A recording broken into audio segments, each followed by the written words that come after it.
Okay, here's another story, a book I'm writing. It's called A Little More English on the Brink.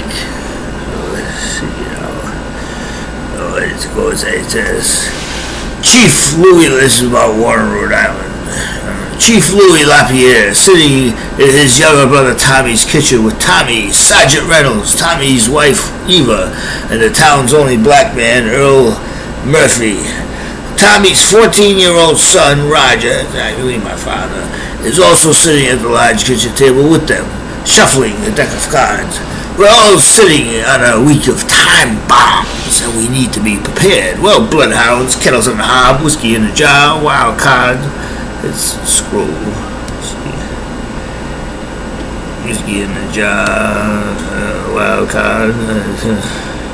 It says on the prowl, and the KKK are going down. Phone starts ringing, and the adjacent den is its piano against the wall. They live right near the railroad tracks.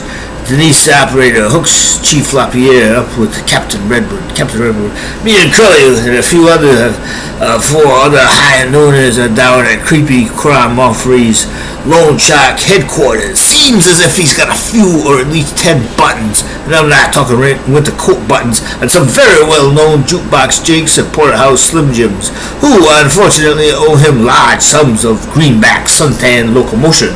Oh, Creepy has got another busload of stale bananas coming his way, he warned, quite empathetic like Chief Lapierre to Captain Redwood. If he thinks he's gonna dance a midnight drill with these guys, now I have to shuffle again to go down.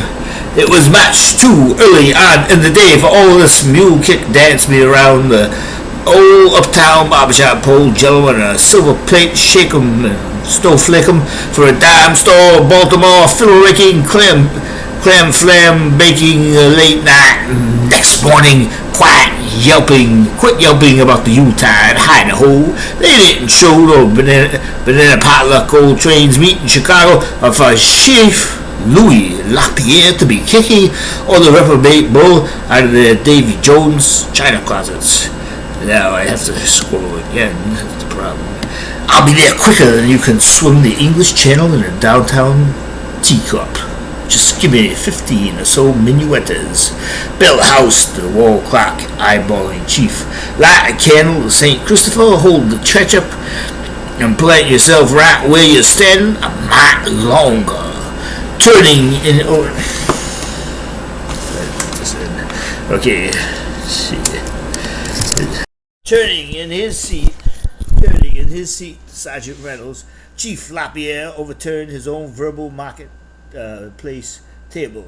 We got a reprobate mouse hole to plug up with toilet paper.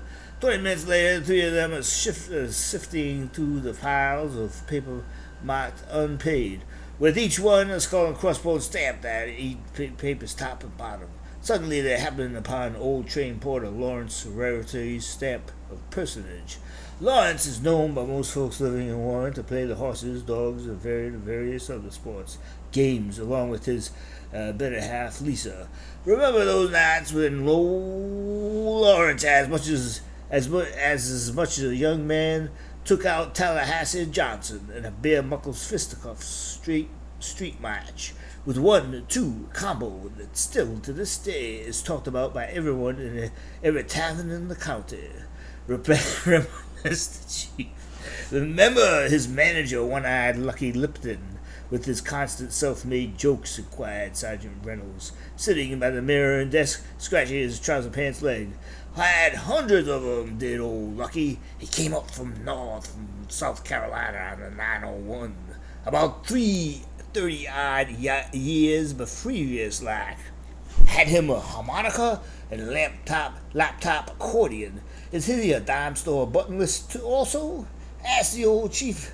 Oh, kindly so, a few or 3 years, the younger brother, Tommy. It's actually my Pepe. Much love for Pepe. Don't see him there here within, Tommy, thank God. There's a dozen -1 town squires and goodwill Sinbads on the strap of dime to David Jones' skullbone list, replied the warrior chief.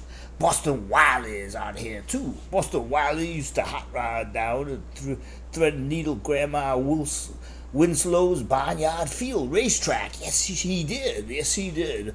One afternoon race found Boston Wiley cracking up and down the steep basin waterfalls. About 10 yards up from the basin, tossed his hot rod and over right in the drink. Windows rolled up, the whole car filling up with water, and Boston Wiley can't get out of the window open. And so two of us locals, Lucky the bare knuckle boxer and his manager Lucky, well, his Boston Wiley jumped into the drink. He was smashing the windows with hammers, dragged Boston Wiley up out of the race car. At the same time, they're both giving him their winning vows. He caught some water in his lungs. The old farmstead next door to Grandma Winslow's lights up a tinderbox, with old bulldog Watson trapped inside, exclaimed the chief's much-loved young brother Tommy. So as quick as a hound dog Greeley could chase a plastic rabbit around Papa Monroe's racetrack, I gave the fire department a buzz through Denise, the town operator. It was touch and go for 10 minutes. Bulldog Watson is trapped on the stairs in his wife's old bedroom. Poor old Bulldog. Lucky for everyone, she was out with Lily and Gladys and the ladies playing Monopoly at the time. The whole kit and caboodle burned down to the ground, but they found no sign of old Bulldog alive or dead. Ruminated the chief. It would be about 30 years until they found out what actually happened. Let's see how much time that's.